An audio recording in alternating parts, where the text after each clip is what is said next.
Buenas tardes.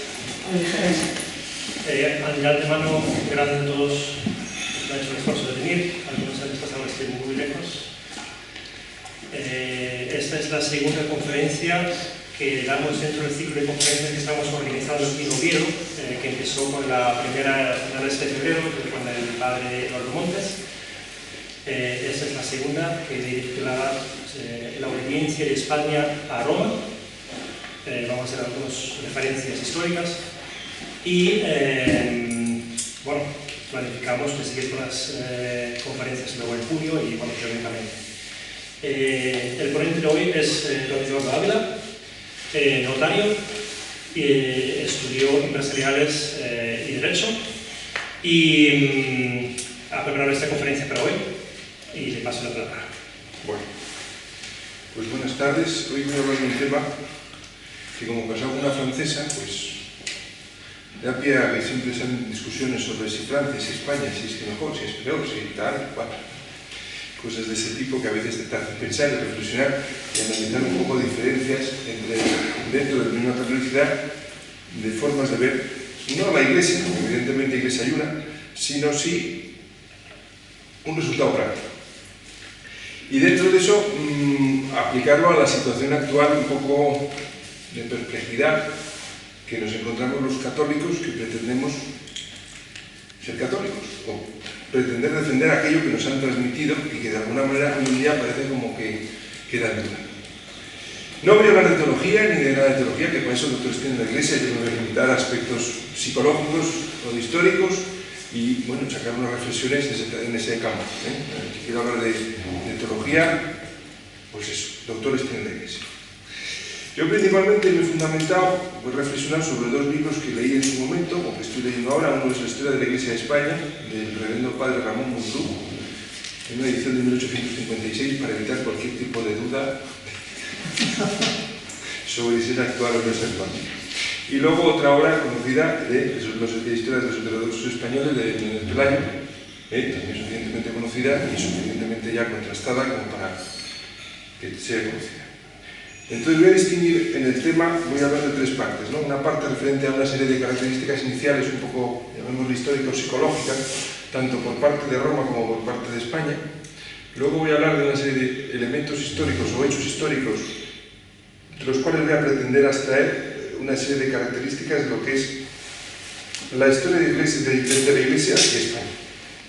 Van a ser unas conclusiones referentes a la situación actual y, bueno, hay alguna solución a todas estas, cómo puede resolverse o qué se puede hacer, o, en fin, plantear alguna duda o algo más, porque no sé si respuesta seré capaz de dar. Bien, en primer lugar, de la Iglesia quería llamar la atención sobre algo que deriva directamente de su divinidad, que es la atemporalidad. La Iglesia es atemporal. ¿Qué significa eso? La Iglesia está por encima de la historia. Eso quiere decir que a Dios le da igual lo que pase, lo que haga el hombre. No quiere decir que eso del mundo esté al margen del hombre o que Dios no se preocupe del mundo, del hombre. Pero lo que quiero decir es que la objetividad en que se fundamenta la Iglesia en nuestro Señor Jesucristo está al margen de las opiniones de los hombres de la Iglesia evidentemente, están por encima. Dos pruebas evidentes. El hecho en el momento en el que Pedro, en la barca de Pedro, empieza a haber una tormenta y nuestro Señor está durmiendo. Evidentemente, todos los que estaban en la barca intentarían salvar la barca. Sin embargo, aquella aparentemente se hundía. Nuestro Señor dormía. No hacía nada. Eso no quiere decir que esté totalmente olvidado, sino simplemente es que no quiere hacer nada. Su verdad va a ir por encima de todas nuestras obras y todas nuestras opiniones y todos nuestros... Él sabe dónde quiere llegar. Y el segundo momento es el mismo momento de la pasión. Él elige el momento, el día y la hora. Está escrito siglos antes. Los judíos quieren matarle. Sin embargo, él, desde el Domingo de Ramos hasta el Jueves Santo, que es cuando decide que le cojan, nadie puede mover, nadie puede adelantar la historia. La Iglesia, en ese sentido, recibe de nuestro Señor esa temporalidad. De tal manera que por eso la Iglesia, cuando hay alguien que dice una cosa, le dice, bueno, no se preocupe, déjele 100 años y cuando estemos todos calvos la Iglesia ya definirá si las apariciones de la Virgen son de verdad, si tal señor es un santo o no es un santo. No tiene ninguna prisa. La realidad de la Iglesia está por encima de la opinión de si este fulanito es santo, si allí está la Virgen o no está la Virgen. Esa objetividad da a la Iglesia una superioridad sobre la historia, sobre la realidad, llamémosle física o material, que a nosotros nos puede parecer más importante, porque claro, es la que estamos viviendo ahora, no vamos a vivir otra, pero sin embargo, la Iglesia tiene una vista sobre los siglos. Y eso, pues le da una sabiduría y un pozo y una tranquilidad que a nosotros a veces nos puede parecer paradójico. Por ejemplo, la Iglesia en el mundo actual es todavía más paradójico. Conseguiremos, por ejemplo, nuestros gobernantes que están pensando que tengo que en 4 años hacer todo lo que pueda, porque dentro de 4 años, si no, no me van a elegir con el Papa o con un obispo. No van a dejar de ser. ¿Por qué? Porque en principio el cargo viene, o la historia de la Iglesia le da lo suficientemente pozo para no tener, tienen que pensar de aquí a los siglos que vienen. En principio se actúan de acuerdo con esa objetividad que nos da nuestro Señor. Sin embargo, el hombre actual está siempre pensando en obtener un resultado para mañana, ni siquiera para sus hijos. Antiguamente, en las sociedades más antiguas, se pensaba en los hijos. Sin embargo, hoy ni siquiera pensamos en los hijos, pensamos en el invierno que viene. Entonces, eso produce que analizar la historia de la Iglesia exige una abstracción sobre esa objetividad que, bueno, en ese sentido es importante tener en cuenta precisamente para analizar la situación actual. Pensemos, por ejemplo, que la Iglesia tiene que pasar la pasión. El Apocalipsis es algo que está escrito, pero en esa pasión, que será igual que la que pasó nuestro Señor, aparentemente Dios no hace nada. Evidentemente todos los hombres que estaban con Jesús en un momento determinado pretendían hacer algo para defenderle, para salvarle. Algunos lo abandonaron, otros estaban ahí, pero no hizo nada. Bueno, pues en la pasión de la Iglesia puede pasar algo parecido. Pensemos, por ejemplo, a mí me ha pasado de hablar con gente mayor que hizo la guerra civil y dicen, yo he ganado una guerra y parece que la hemos perdido. Le rompe uno la cabeza, pero es la realidad. Nuestro Señor permite que pese a que personas que han tenido capacidad, que han sabido hacer, que han ganado una guerra, que han tenido unos resultados, no obstante, parece que han perdido. Bien, eso por un lado. Y por otro lado, analizar realmente lo que sería un poco el alma de España. Gregorio Marañón también habla en un libro sobre el alma de España. Dentro de lo que es el mundo romano, cuando el Imperio Romano se extiende, lo que ocurre es la romanización. Nuestro Señor utiliza Roma para expandir el cristianismo a través de la civilización romana. Esa civilización romana crea una estructura, crea un sistema y una sociedad que de alguna manera influye en los países que fueron del Imperio Romano. Entonces, por ejemplo, España. En España se ve una profunda romanización, mucho más, por ejemplo, en los países del norte de Europa carecen absolutamente de ello. Entonces se ve, por ejemplo, como los sistemas legales, los sistemas sociales germánicos o rusos, los eslavos, por ejemplo, son totalmente distintos que lo que puede ser un país donde ha habido una romanización. Y las diferencias a veces prácticas son importantes. Por ejemplo, en un mundo romano hay un orden.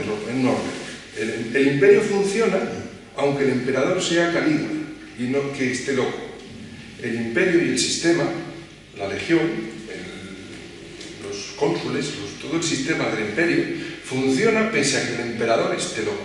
Aunque el emperador, y nadie dice que no esté en su sano juicio, pero el imperio es algo objetivo, es algo que está fundamentado o pretende buscar una verdad. El derecho romano, por ejemplo, dentro de ser pagano, tiene dos características importantes. Es, por un lado, la búsqueda de la verdad objetiva dentro de la ley, y otra cosa muy importante, desde mi punto de vista, es que las leyes romanas tienen un sistema de que no podrían ser derogadas. Es decir, no es como actualmente que hoy digo blanco y mañana puedo cambiar la ley por verde y al otro siguiente azul. No. Si un emperador hace una ley, esa ley podría progresar, podría mejorarse, pero no se podría derogar. Relacionemos esto con el concepto de tradición en la Iglesia Católica. La Iglesia Católica te dice, los dogmas están todos metidos dentro del Evangelio. La Iglesia puede haberlos no definido en un momento determinado, como puede ser la Asunción de la Virgen, que la definen siglos más tarde, pero estaba inmersa dentro de la tradición. Tienen un parecido y un paralelo importante. Bien, en España se produce una romanización, entonces todo ese tipo de valores están metidos dentro de la sociedad. A diferencia, por ejemplo, el protestantismo surge en Alemania. ¿En Alemania qué es lo que surge? ¿Por qué surge en una sociedad que es, por ejemplo, el protestantismo, en el fondo no pasa de ser un liberalismo, un individualismo, donde lo que dice Lutero, o lo que dice Zwinglio, lo que dice tal o cual persona, que luego acaban todos entre ellos matándose? ¿Pero por qué? Porque ahí reina la tribu. El jefe de la tribu no deja de ser el jefe mientras sea jefe, porque el día que muere, o el día que es débil, o el día que otro se lo mata, entonces la verdad cambia. Eso hace que ya no sea tan objetivo el sistema, sino que de alguna manera el sistema puede cambiar. Bien. Y ahí, por ejemplo, es una diferencia que yo muchas veces analizo, lo que hablaba antes un poco de Francia y España. España es un país, en cierto modo, romanizado por excelencia. Surge, por ejemplo, y se ve en el momento de la conversión de los reyes godos. La diferencia entre la conversión entre Recaredo y Clovis en Francia. La diferencia es importante. Clovis, sin embargo, se convierte un siglo antes, se convierte en el siglo IV, mientras que en el siglo en el quinto, mientras que la conversión en España es en el siglo VI. Sin embargo, los francos están en el norte de Francia, vienen del pueblo germánico, y los francos naturalmente son enemigos del sur, que es la provincia romana por excelencia. Es decir, en el sistema francés es el rey que se convierte gracias a Clotilde, a su mujer. Se convierte gracias a Saint-Denis, a todos, o sea, ciertamente a cristianos que había en la sociedad de Lutecia, de París. Sin embargo, las costumbres de los pueblos francos no se produce una conversión automática, o sea, es decir, uno puede bautizarse, pero si tiene tendencias, la tendencia del hombre tarda muchos años y muchos siglos en limarse. Por ejemplo, los pueblos bárbaros seguían discutiendo. Clotilde ve cómo sus hijos se matan para suceder a su padre Clovis. Es decir, algo inconcebible, por ejemplo, en España, donde a pesar de que los visigodos, la sucesión también es selectiva, ya empieza a verse cierta sucesión. Y sobre todo, lo vamos a ver ahora. Bueno, el caso es que en Francia se convierte el rey, pero la estructura no es totalmente romanizada, de tal manera que no hay esa objetividad. ¿Qué pasa en España? En España se convierten los visigodos por necesidad. ¿Por qué por necesidad? Cuando llegan los visigodos en España hay un sistema, que es el hispano-romano. Están gobernando unos hispanos, romanos, cristianos, católicos. Y llegan los visigodos que son arrianos. Bien. Los arrianos son menos. Entonces, ¿qué pasa? Que hay un momento que los visigodos se dan cuenta de que los visigodos no dominan las cosas. Hay dos leyes. Tenemos las leyes de los hispanos y tenemos las leyes de los arrianos. Entonces, para hacer ellos necesitan unificar, pero la unificación no va a ser por el poder material o militar de los visigodos, va a ser por el poder moral que tiene la Iglesia sobre el pueblo y que luego adquiere sobre los visigodos.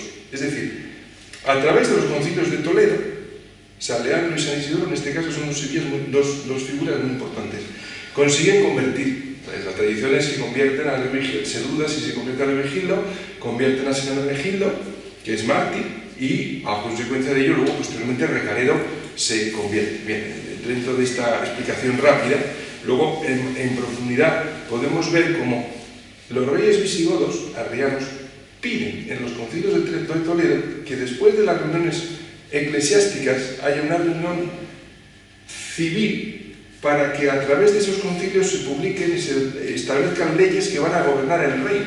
Es decir, es la primera vez que encontramos cómo el Estado pide ayuda a la Iglesia para que organice de alguna manera la sociedad. De tal manera que vemos que la sociedad romana española, o romanizada española, era mucho más... seguía ese ámbito que hemos dicho romano del orden, de la objetividad, de la sumisión a la autoridad. Había una autoridad. La Iglesia, una vez que se hunde el imperio, adquiere una autoridad moral sobre el pueblo y sobre el rey. Y esa autoridad es lo que luego vemos a lo largo de los siglos produce algo que en España es natural, que es la sumisión, entre comillas, de España a Roma, que es un poco el tema, el título de la conferencia. Por eso digo que en España hay una natural aceptación de lo que venga de Roma. Ahora bien, esa aceptación de lo que viene de Roma es a ciegas y sin mirar. Pues eso es lo que vamos a ver un poco a través de determinados momentos históricos. La relación de España con Roma siempre fue importante.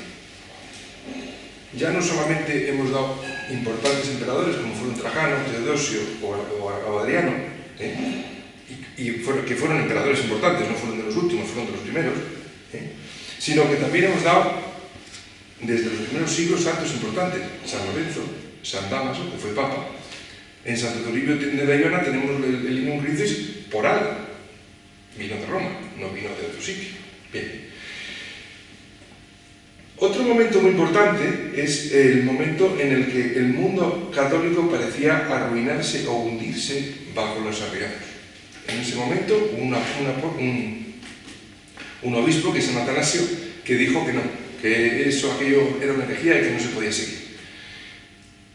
Pero este señor murió, fue excomulgado, y casualmente, y luego vino el Concilio de Nicea. Bueno, pues el secretario del Concilio de Nicea, que escribió el símbolo de Nicea y que fue el primero que firmó, era español. Era San Atanasio de Córdoba.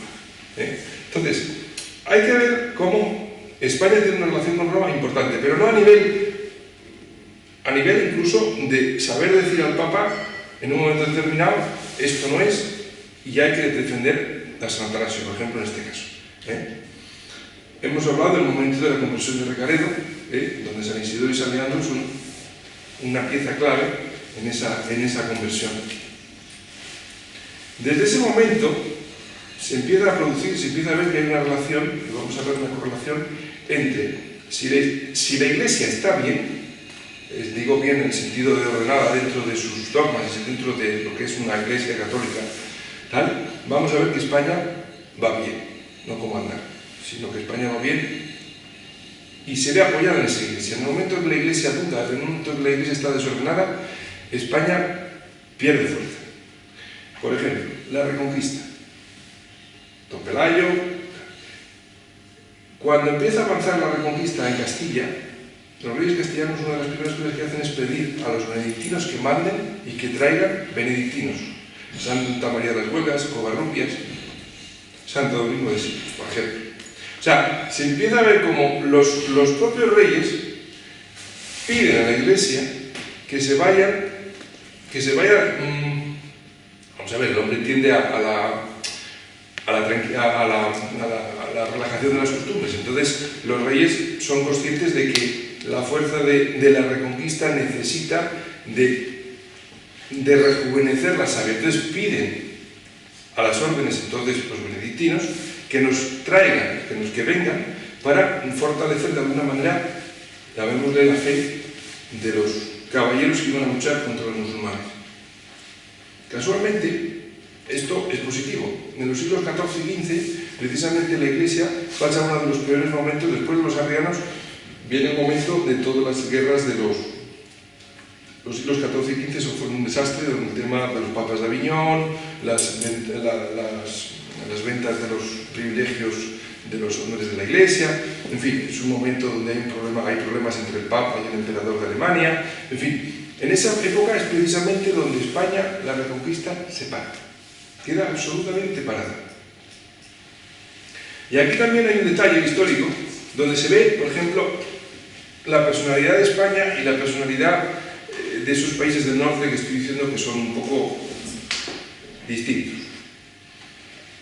Es la diferencia entre el Concilio de Constanza y el Concilio de Basilea. Hay un momento en que en Europa en la Iglesia hay 3 papas. No es que haya uno que diga que es malo o bueno, es que hay 3 papas, o 3 personas que deciden tener el título de papas. Bien, dentro de esa situación, en el Concilio de Basilea, donde es principalmente gobernado, o mangoneado, por así decir, de tal manera que incluso algunos lo llaman conciliado, más que concilio, por alemanes y franceses, más pretenden dominar al Papa que pedir a Roma una solución. Sin embargo, en el Concilio de Constanza, donde los españoles, porque uno de los 3 papas es el Papa Luna, que era precisamente español, por lo cual los españoles en cierto modo tenían cierta afinidad con ese papa. Bien, ese papa, a consecuencia del Concilio de Constanza, donde además había una parte importante de españoles, decide o dictamina que el Papa Luna no es papa.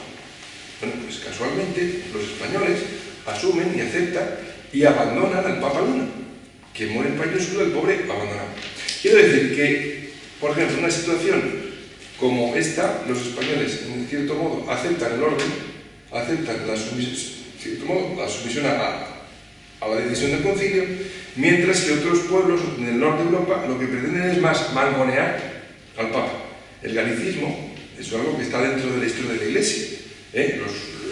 Precisamente que los papas fuesen a Aviñón no deja de ser una pretendida influencia del rey de Francia sobre el Papa. Bien, si seguimos la historia nos damos cuenta que, de nuevo, una reforma religiosa produce un incremento del papel de España, en este caso ya a nivel mundial. Tras 1492, unificación religiosa, unificación política, los reyes católicos, Carlos I y Felipe II. No solamente España acaba la reconquista, sino que en el momento en que Europa, en el momento que la Iglesia pierde miles de fieles por la reforma protestante, España consigue convertir a miles de personas en América. Entonces vemos, por un lado, una España realmente fuerte. Estamos hablando, por ejemplo, del momento en el que Carlos I conquista Túnez en 1535, que es un paso esencial para que luego llegue la batalla de Lepanto. El otro día el padre Montes nos hablaba precisamente de la batalla de Lepanto. O sea, hechos militares por un lado, unidos siempre a un papel que juega la Iglesia, es un segundo plano, pero de una importancia relevante importante. Hay 2 ejemplos, de alguna manera, de trascendencia histórica curiosos. Cuando el rey católico Fernando se muere, Carlos I estaba en Bélgica. ¿Qué hacer? ¿En quién confía? En el cardenal Cisneros. Es decir, lo primero que hace el rey es mirar a la Iglesia y buscar a alguien que de alguna manera vaya a proteger el país y la fe. Y efectivamente, Cisneros es una persona que no solamente demuestra su valía como arzobispo de Toledo, sino que crea la Universidad Complutense, que fue en su momento una de las grandes luminarias a nivel incluso europeo. Otro momento importante, otro hecho importante, por ejemplo, sobre el año 1530, 1525, 1530, mientras en la época que está el emperador en Europa intentando conseguir el título de emperador, y estaba gastándose todo el dinero de los españoles y todo el dinero de América en Europa, estaba en España haciendo de regente su mujer Isabel. Entonces, bueno, ahí había una serie de problemas políticos internos, y hay un momento en que los musulmanes quieren aprovechar esa duda, ese momento para ese movimiento de duda entre los cristianos, entre la corona y tal, para intentar de nuevo cruzar el estrecho de Gibraltar. Es el arzobispo de Toledo quien fleta y paga una armada para defender las costas. Es decir, vamos viendo cómo hay una cierta relación, y si la Iglesia está en su sitio, España va bien. ¿Será casualidad? No lo sé. Eso es lo que tal. Pero lo más importante es que, o por lo menos una de las cosas que van en esa evolución, vemos como a medida que España va creciendo, también va apoyando a la Iglesia. Contra Lutero, Santa Teresa, San Juan de la Cruz y San Ignacio. Entonces vemos cómo casualmente San Ignacio, una de las cosas más relevantes de los jesuitas es el 4º voto de obediencia al Papa. Es decir, vamos viendo de nuevo cómo la Iglesia y la Iglesia Roma con España siempre tienen una cierta relación de apoyo mutuo. Los jesuitas designan al Concilio de Trento, y el Concilio de Trento es el principal baluarte de la Contrarreforma, del cual surge precisamente la misa tridentina, de la que hablaremos al final. Entonces, aquí vamos viendo esta evolución. Esto no quita que durante los reinados de estos reyes, muchos reyes tuvieron problemas con Roma.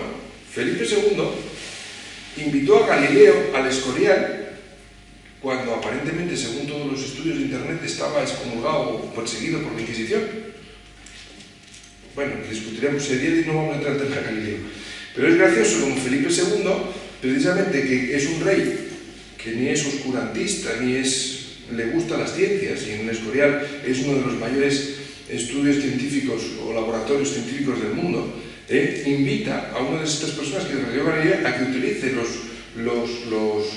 todos los medios que tiene en el Escorial para hacer sus estudios astrológicos.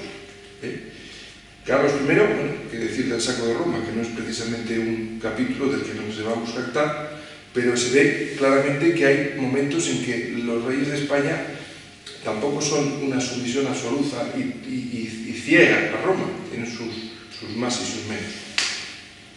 Hay otro momento importante que yo creo que se ve, un poco cierra un poquito más este apoyo de España a Roma, y es el momento de la coronación de Napoleón. El 2 de diciembre de 1804, Napoleón obliga al Papa, de alguna manera exige del Papa que le corone. Eso en Europa, por los obispos, evidentemente no está bien visto. ¿Qué es lo que pasa? Que se produce en el mundo latino del sur un movimiento contrario de apoyo al Papa. Precisamente vemos cómo los obispos de España y los obispos de los obispos de Italia, de alguna manera van a apoyar al Papa, y eso va a producir que cierta admiración, a veces excesiva por el Papa, que mal interpretada puede llegar a veces a crear un exceso de sumisión al Papa.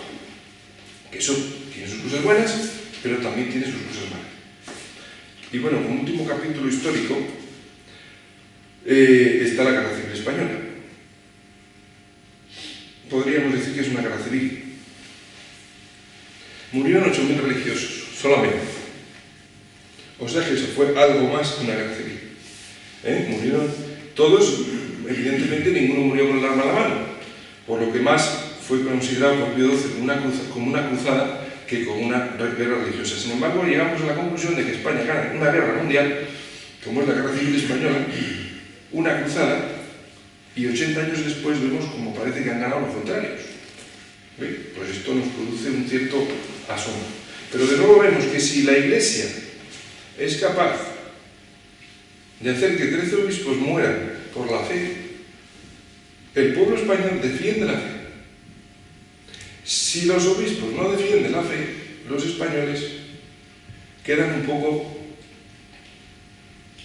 les falta, es como al jefe, les falta el jefe. Les falta alguien que realmente dice, bueno, yo quiero ir por allí, sé que tengo que ir por allí, pero mi jefe me está diciendo o que me quede parado o que no haga nada. Entonces hay algo que me falla. Bien, antes de pasar de todos estos hechos históricos, me gustaría deducir, antes de pasar a analizar la situación actual, dos consecuencias importantes. Una ya hemos visto, es esa correlación que existe entre la historia de España y la historia de la Iglesia. Cómo a medida que la Iglesia está ordenada, España es fuerte y ciertamente apoya a la Iglesia, mientras que cuando la Iglesia está desordenada, prefiero decirlo así, España es débil y se pierde. Pero hay otra cosa curiosa, es un dato histórico curioso y extraño, extraño. La situación que podemos decir actual de la Iglesia no es el primer momento de la historia de la Iglesia que se ve en una situación de perplejidad. Es cierto que es la primera vez que nosotros nos encontramos en una situación de esas. Para mí, siempre nosotros tendemos a decir, no, es que los antiguos eran muy serios, nosotros somos un desastre y el futuro es mejor no vivirlo. No, pensemos, por ejemplo, hemos hablado de la época del arrianismo, hemos hablado del siglo XIV y de las consecuencias que eso tuvo con el protestantismo. Es decir, ha habido momentos de la Iglesia donde incluso el papado parecía que estaba más para un lado que para el otro. En el momento de Arrio Tan solo San Atanasio fue el que defendió la fe íntegra. El Papa nunca se le ha condenado como tal, pero desde luego tampoco actuó correctamente, o sea, claramente, vamos a dejarlo así. Pero es gracioso que en estos dos momentos históricos, el país que más fruto ha dado efectivo a favor de la historia de la Iglesia es España. ¿Y esto cómo es? Les he hablado de Osio de Córdoba. No solamente es el secretario del concilio de Nicea que escribe el símbolo de Nicea, es que tuvo un montón, o sea, durante muchos años de su vida estuvo discutiendo con todos los arrianos. Mucha gente le pretende decir que en los últimos años aflojó y que se hizo arriano.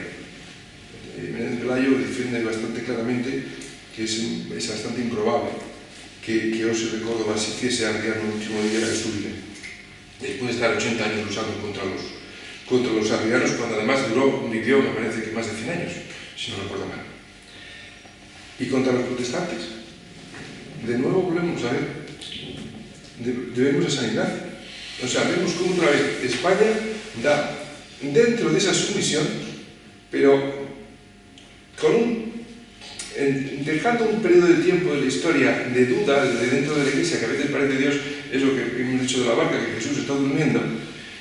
Después de pasar una serie de años de revolución interna total, casualmente otro español es el que vuelve a hacer que Roma y la Iglesia sean fuertes, San Ignacio.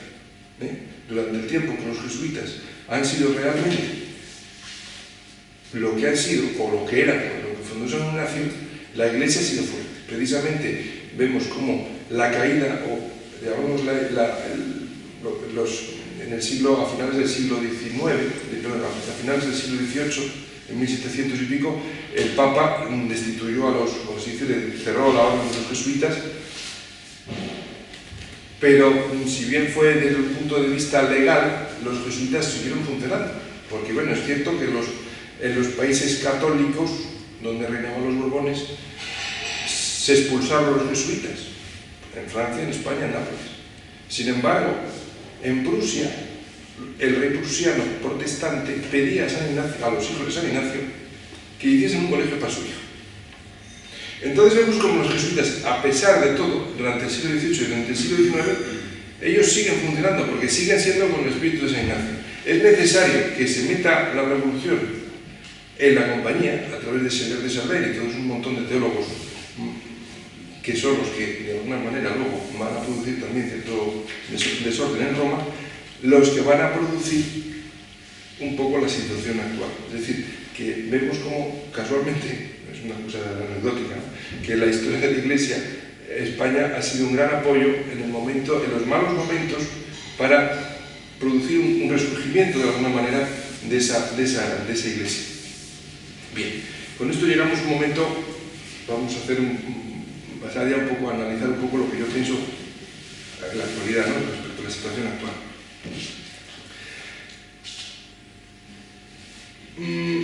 Aquí el problema muchas veces es, hablamos hoy de Francisco, ¿qué pasa, qué no pasa? Ya he dicho que no voy a meterme en temas teológicos, simplemente vamos a hacer aquello de aquí con Jesús, con la higuera, ¿no? Por sus frutos los conoceremos. Empezó el Concilio Vaticano II y los seminarios vacíos, los curas progres, o sea, por un lado vemos como que parece que la Iglesia surge una revolución interna hasta el punto de que todo surge una duda negra, no sabemos qué pasa. El Concilio Vaticano II dice por sí mismo que es pastoral, no es dogmático, pero sin embargo parece que no se puede decir nada contra el Concilio Vaticano II. No voy a entrar en los documentos del Vaticano II porque no es el objeto de esta conferencia, hay gente que sabe más. Lo que sí es cierto que 40 o 50 años después la Iglesia no está mejor que en el año 60, no está mejor que en el año 50. Entonces algo está pasando.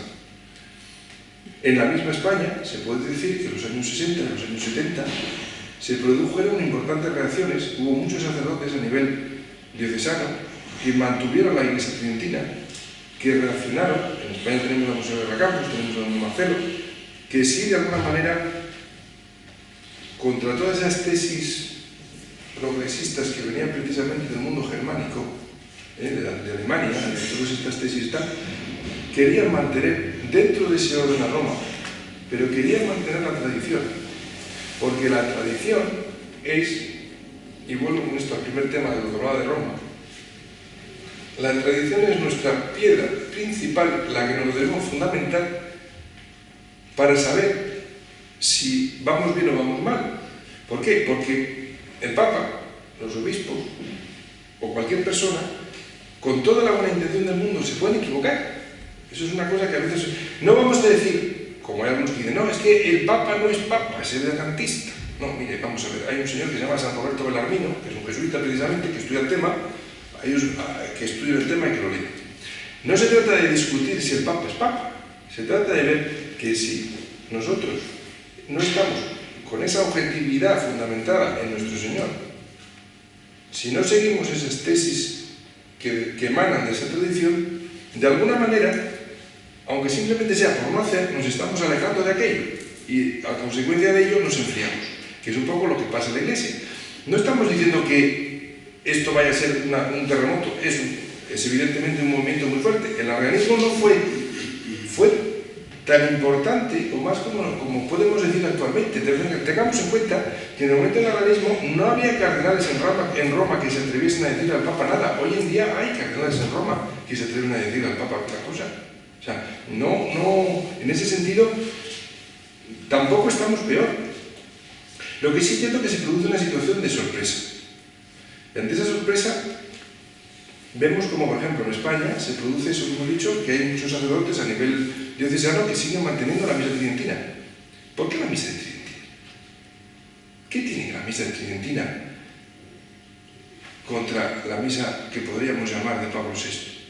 ¿Por qué esa diferencia? ¿Por qué esa lucha contra esa misa?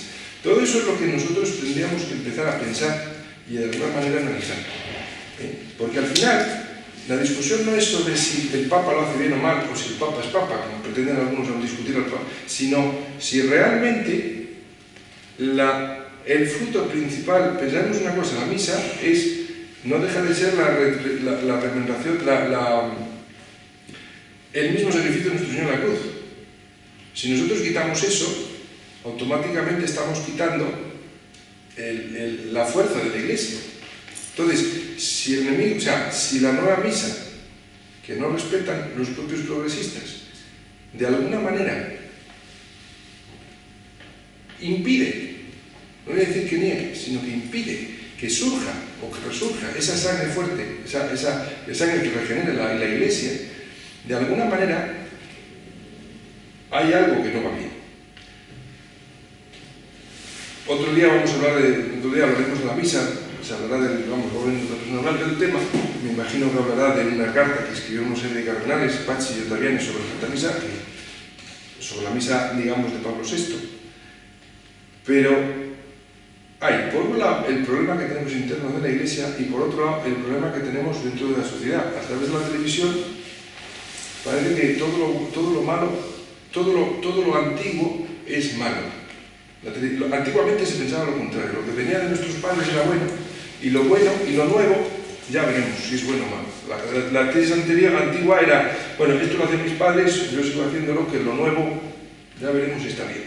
Ahora resulta que a través de la televisión nos pretenden hacer una especie de lavado de cabeza y nos pretenden decir que no, es que la Iglesia, aceptar la Iglesia antigua supone perder el coche, la lavadora, las autopistas, o sea, pretenden hacernos pensar que aceptar la tesis tradicional de la Iglesia, o sea, la Iglesia de siempre, es perder el bienestar que nos ha dado el mundo actual, el mundo moderno.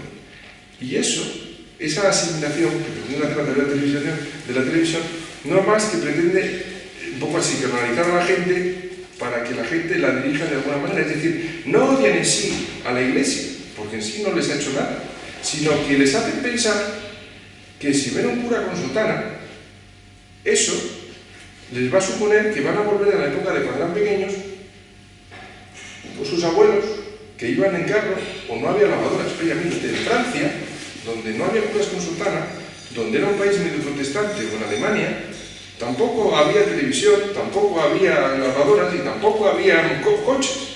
Lo que pasa es que en España han logrado hacernos esa especie de lavado de cerebro, donde al final pensamos que volver a lo antiguo es perder el bienestar social, cuando precisamente es a consecuencia de lo que han desarrollado y lo que han pensado muchos científicos, que muchos de ellos son católicos, es donde se han desarrollado muchas cosas científicas. El padre Montes, otro día le pediremos que haga una conferencia sobre la trascendencia de muchos científicos católicos en la Iglesia. Torres Quevedo, por ejemplo, que es el primer precursor del ordenador, pues era católico español. Muchos científicos, todos los estudios científicos más importantes iniciales de los últimos 2 siglos generalmente vienen de jesuitas y todos ellos evidentemente católicos. O sea, todo lo contrario. Lo que pasa es que nos quieren hacer pensar precisamente que lo antiguo es malo porque supone volver a la cueva. No, porque no confundamos el desarrollo técnico-científico con la religión. Precisamente, volviendo a la temporalidad de la Iglesia, la verdad de la Iglesia va a ser independiente de cuál sea el momento histórico en el que se desarrolle.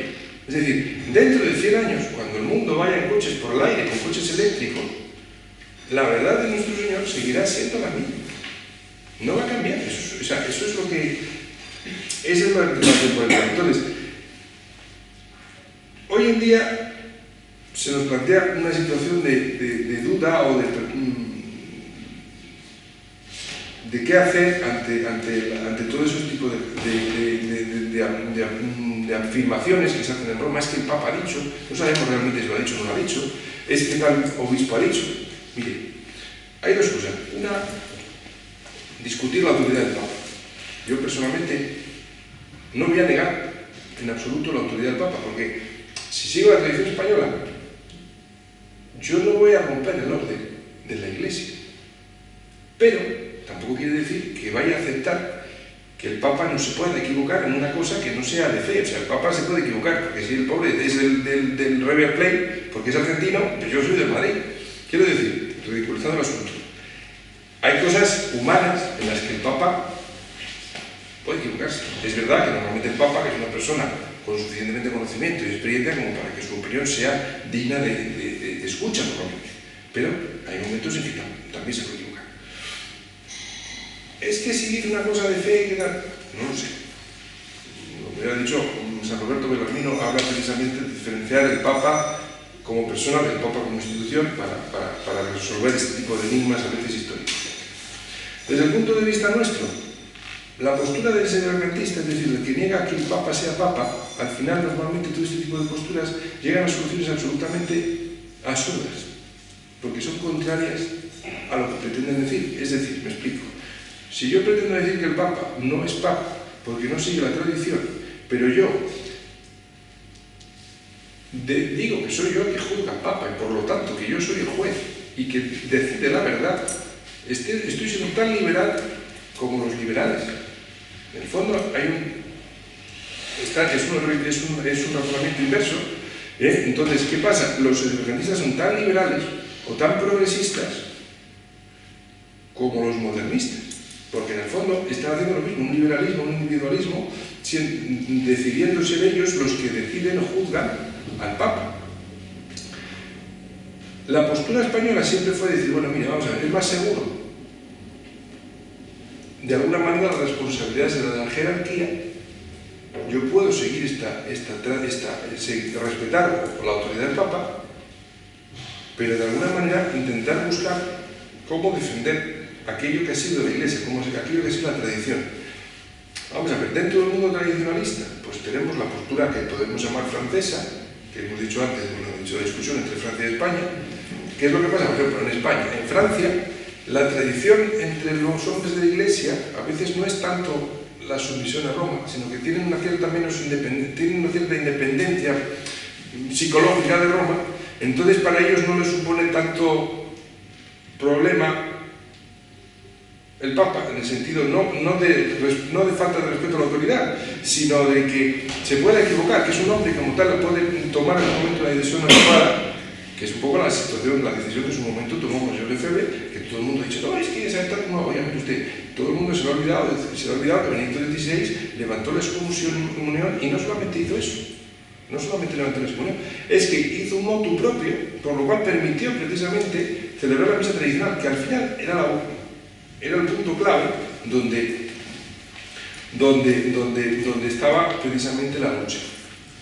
Bien, la otra postura, de alguna manera que se está produciendo a consecuencia precisamente del tiempo, es incluso, ya se está viendo en España, a través del motu propio, estamos viendo como en algunas diócesis varios sacerdotes están tomando parte y están celebrando la misa tradicional en base a ese motu propio, que es totalmente, llamémosle, legal en cuanto que está autorizado por un papa.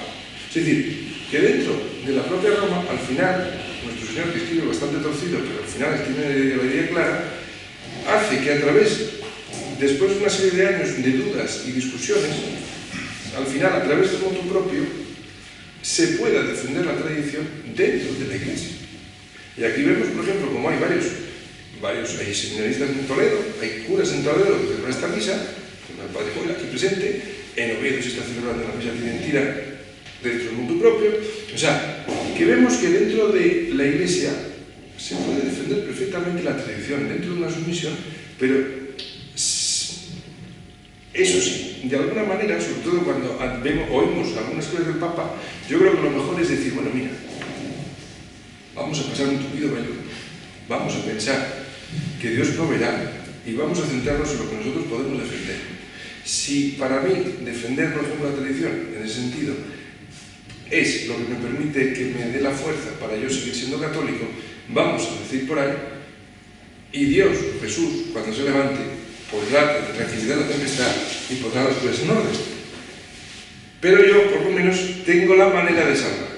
Entonces, un poco la conclusión desde mi punto de vista personal, porque ni soy hombre de iglesia ni nada perdido, pero muchas veces ante el planteamiento de la duda, bueno, ¿qué hacemos? Oigan ustedes que tampoco estoy discutiendo la autoridad del Papa, yo no dudo que el Papa sea Papa, pero como me deja hacer lo que tengo que hacer, yo no voy a discutir como obispo porque no tengo capacidad ni categoría para ello, pero sí puedo de alguna manera defender y luchar por aquello que recibí de los que defendieron hace varios años por ejemplo, mis abuelos en la guerra civil defendieron unas ideas. Yo recibí una serie de cosas de ellos. Si yo lo puedo defender de alguna manera, debo defenderlo.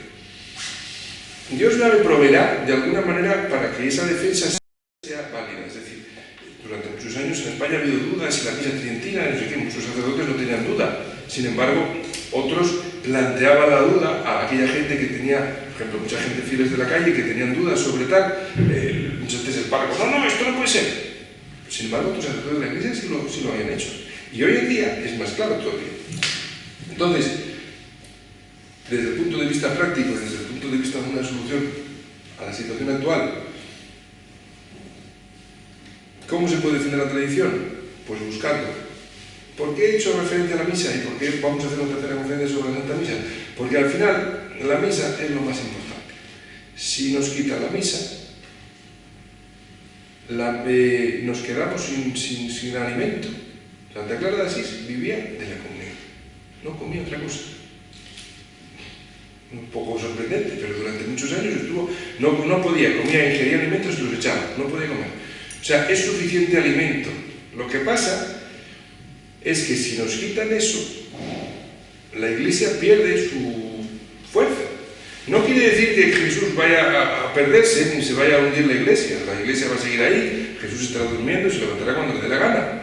El problema es para nosotros, que nos vamos a, de alguna manera, perder porque nos falte vitaminas. Es como si un cuerpo, yo hago mucho deporte y no como, pues al final me muero por inanición. Entonces, nosotros necesitamos precisamente una de las cosas que hacen los protestantes, no es tanto la discusión de la autoridad del Papa, sino promover la eliminación de por ejemplo, todo lo que eran las cosas de quitar la devoción a los santos, de quitar todos los sacramentales. Es decir, va quitando las pequeñas cosas a los católicos de la calle, les va quitando el alimento para que al final, sin darse cuenta, dejan de ser católicos. Pensemos que muchas opiniones que se mantenían en el siglo XVI, con el protestantismo, incluso obispos en Italia, que estoy, por ejemplo, leyendo obispos en Italia que mantenían opiniones que se decían protestantes, eran opiniones que hoy nos parecerían hasta razonables. Pero eso no es lo importante. Lo importante es que mientras discutimos sobre si es papa o no es papa, nos están metiendo un gol y nos están quitando todo lo que es lo importante.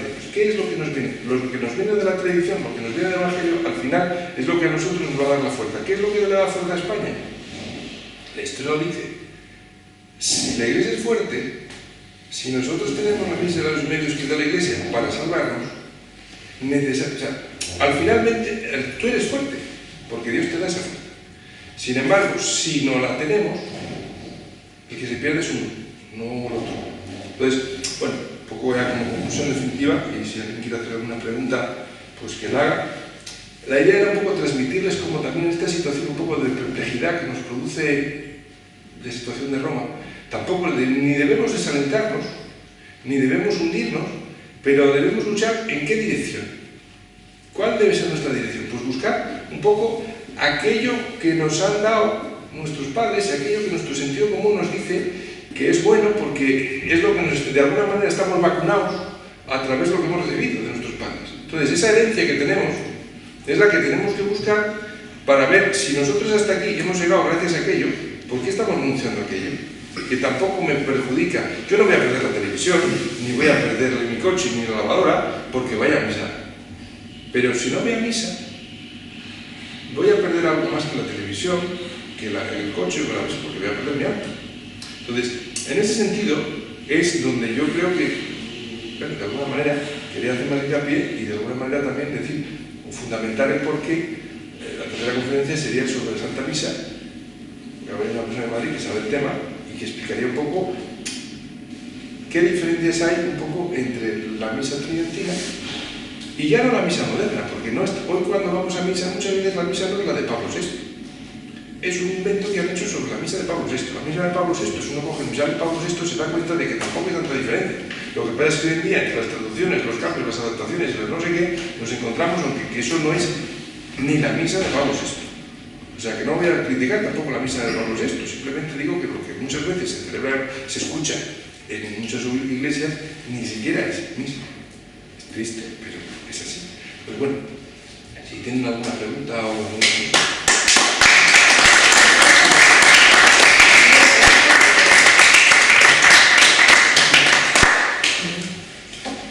¿Preguntas? Muy bien. Yo sí tengo una pregunta, Sí. si me permiten. Bueno, estoy escuchando atentamente el tema de la temporalidad y también de la influencia o el apoyo mutuo entre la Iglesia y el Reino o el Estado español. Bueno, me surge un poco la pregunta sobre la situación actual, sobre todo el pensamiento político que vivimos hoy en día en el sistema democrático, donde también existen referencias al tema político de me eligen, tengo 4 años para conseguir los objetivos.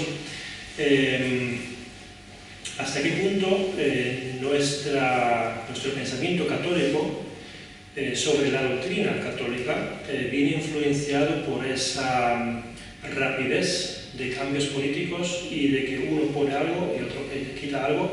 ¿Hasta qué punto el católico se ve influenciado sobre la doctrina católica pensando de que hubo un papa hace 20 años o 30 años que dijo una cosa y hoy en día hay otro papa que dice otra cosa y eso está perfectamente bien? Porque lo estamos acostumbrados del entorno democrático político. Yo creo que en el fondo volvemos siempre a lo mismo. Es decir, al final si simplificas las cosas verás que siempre es el mismo problema.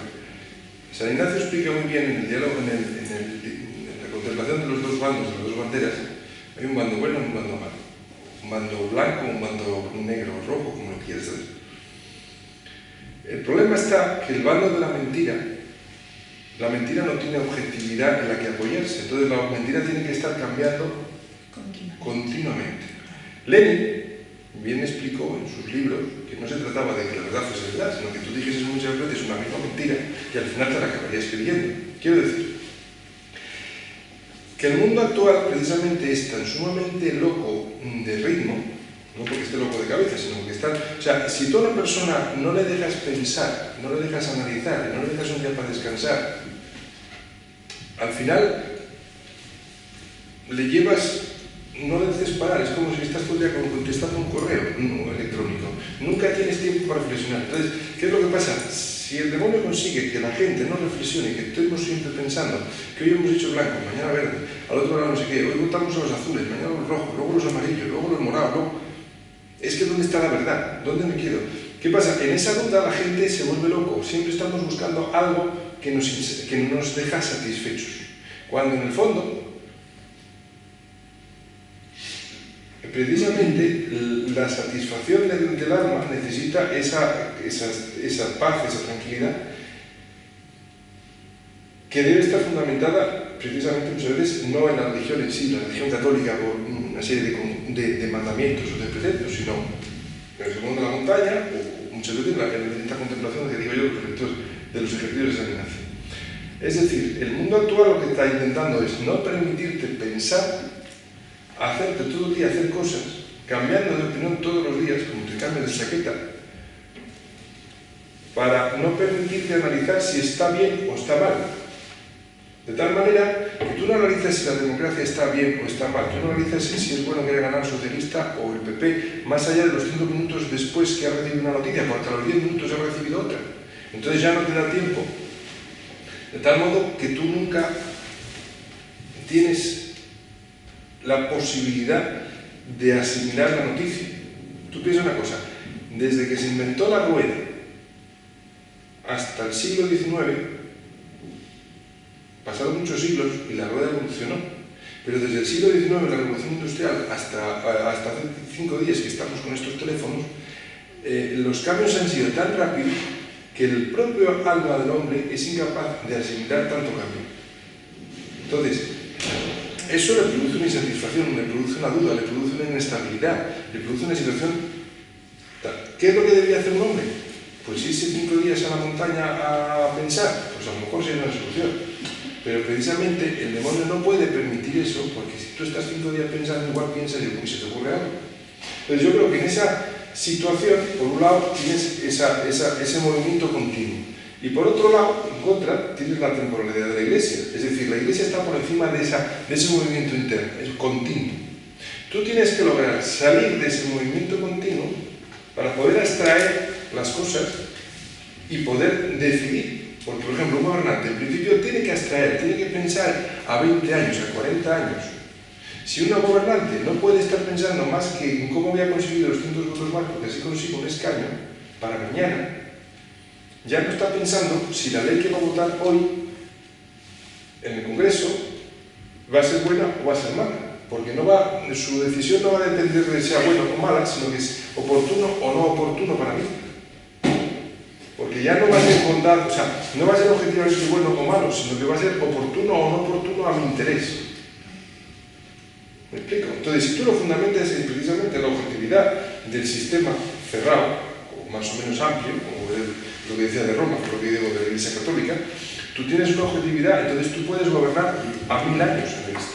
Sin embargo, si tú simplemente estás todos los días viendo a ver qué me interesa, si salir por la puerta de la derecha o por la puerta de la izquierda, porque luego tengo otras 2 puertas que elegir, o porque ahí me cierro, es distinto. Porque además tampoco tienes, si tú tuvieras la capacidad de abstraer a 1000 años, tú podrías incluso decidir, por ejemplo, cuando tú juegas al ajedrez, tú puedes hacer un sacrificio, puedes mandar una pieza a morir, porque te interesa que esa pieza muera, porque al final ganes la batalla, ganes la partida de ajedrez. Por ejemplo, el ajedrez te permite ver una jugada con una amplitud. Sin embargo, hoy el ajedrez no me gusta mucho a la gente. ¿Por qué? Porque necesitamos un juego de pantallitos para pasar a la siguiente pantalla, porque yo tengo que ganar los siguientes puntos. Quiero decir, es un ejemplo como de la mentalidad actual a diferenciar entre una vista a largo plazo y una vista a corto plazo. Mira, yo estudié empresariales, todo el mundo te decía que tenías que vivir el entorno turbulento. Pero por otro lado te decían que los chinos, para hacer empresas, decían que había que pensar en 3 generaciones. Digo, vamos a ver si nos centramos. ¿Dónde me quedo? Para yo vivir en un entorno turbulento, tengo que tener una piedra en la que basar. En la iglesia tiene una piedra, la piedra angular. Si quitamos esa piedra, no tenemos punto de apoyo. Luego, al final la bicicleta patina. Entonces, yo creo que el problema actual no es tanto que todo pasa. El hombre siempre da vueltas, porque te quiero decir que el hombre siempre tiene dudas, siempre es un crecimiento continuo, tal, pero sí es verdad que si tienes un punto de apoyo en lo que vamos a buscar, una piedra en la que fundamentarte, tu crecimiento de alguna manera va a ser en una dirección. Sin embargo, de la otra manera, vamos a ver, ¿qué diferencia hay entre Descartes, la filosofía de Descartes, que es el principio de toda la filosofía moderna? Es pienso, luego existo. Es decir, niego que todo exista, porque yo tengo que comprobar. Es Hume y es Kant. O sea, toda la filosofía moderna es negar todo lo que esté fuera de mí para que ya yo que lo compruebe de nuevo. No, oiga, mire usted, tiene que haber una objetividad que ya me diga que las cosas son así o son así. Porque el día que yo me muera, no va a tener que el otro señor volver a inventarlo todo, o tener que volver a experimentarlo todo, o comprobar todas las leyes que son. Dios ha hecho unas leyes naturales, ha hecho unas leyes físicas, ha hecho unas leyes materiales. Si yo tiro esto al suelo, se cae. No hace falta que yo lo compruebe 10.000 veces para ver si la 10.001 va para arriba. Quiero decir, el problema del mundo actual es que está dando vueltas, como en el fondo el mundo siempre ha dado. Lo que pasa es que le hemos quitado el punto de apoyo. Entonces ha dado vueltas, pero en cualquier dirección. Porque ya es una razón de oportunismo, no de un fin objetivo que vaya por encima de la nobleza. La nobleza tiene una función. La función estaba por encima del noble. El hijo del noble, el nieto del noble, tenía una función. El día que un noble perdía esa función, su nieto le cortaría la cabeza, que es lo que le pasó a los reyes. El día que un rey deja de ser rey en el sentido correcto de la palabra, al final pierde la motivación de ser rey. Entonces es cuestión de generaciones que ese rey va a desaparecer. Entonces, si nosotros perdemos ese fundamento objetivo en el cual apoyarnos, al final el hombre hará lo mismo, dar vueltas en la bicicleta, pero en cualquier dirección, porque es la aleatoriedad, es la imprevisibilidad contra la planificación. No la planificación colectiva del comunismo, sino la planificación objetiva de Dios, que tiene un plan. Ese plan está por encima nuestro. Aceptar que nosotros somos un punto dentro de un plan, pero que no obstante, por otro lado, nuestra alma tiene que salvarse por lo que nosotros hagamos, que es la diferencia, por ejemplo, entre la filosofía asiática, que es un punto, un asiático es un punto dentro del infinito. Sin embargo, el cristianismo te da, no, tú eres un punto dentro del plan de Dios, en el sentido no eres nada, pero tu alma se tiene que salvar y ese alma sí tiene que decidir y sí tiene que hacer. Pero si tienes fundamento en una objetividad, si no te pierdes. ¿Más preguntas? Únicamente, si nos puede recomendar algunos libros, por si alguien quiere profundizar un poco más de temática sobre la historia de España, y mencionaste al principio un libro, si nos puede repetir el título. Hombre, Menéndez Pelayo escribió uno que se llama Historia de los heterodoxos españoles, que ahí se ve perfectamente todo lo que es la historia de España, por ejemplo, en la relación con la herejía. La influencia o no, y precisamente una de las conclusiones que de alguna manera dice que España está vacunado, ha sido siempre protegido especialmente contra la herejía. Es un país donde es posible que haya algunos herejes españoles que hayan actuado en Italia o en España, por ejemplo en Francia, por ejemplo Pristiliano, o el otro día estaba leyendo algo de Luis de Valdés, que era precisamente de origen asturiano, que estuvo en Italia. Estos fueron protestantes que estuvieron fuera de España, pero en España nunca lograron tener ningún resultado positivo en su herejía. O también el libro es el más difícil de entender. En ese sentido, uno de los libros más importantes, sobre todo en aras a la conclusión de que lo que hemos dicho es hacer ejercicios de San Ignacio. El libro de San Ignacio, en el sentido de buscar San Ignacio, como era San Ignacio con los jesuitas antiguos, no los jesuitas ahora, sino eso por lo menos te da un punto de vista y una objetividad definitiva a la hora de tomar decisión. Muy bien. Pues muchas gracias, Eduardo. Comentarles que continuaremos con este ciclo de conferencias. La siguiente está prevista, si no hay cambios, en el mes de junio. Continuaremos a lo largo del año y también, bueno, si pretendemos también continuar para el año que viene. También pues, comentarles pues, si hay algún tema que les inquiete o que les gustaría profundizar, nos lo pueden mencionar y podemos mirar si podemos preparar una conferencia sobre la temática. Con lo cual, bueno, si tienen alguna inquietud o lo que fuese, pues lo hagan saber. Comunicaremos la siguiente conferencia pues, a través de los medios con los que hemos comunicado esta y de esta manera seguimos en contacto.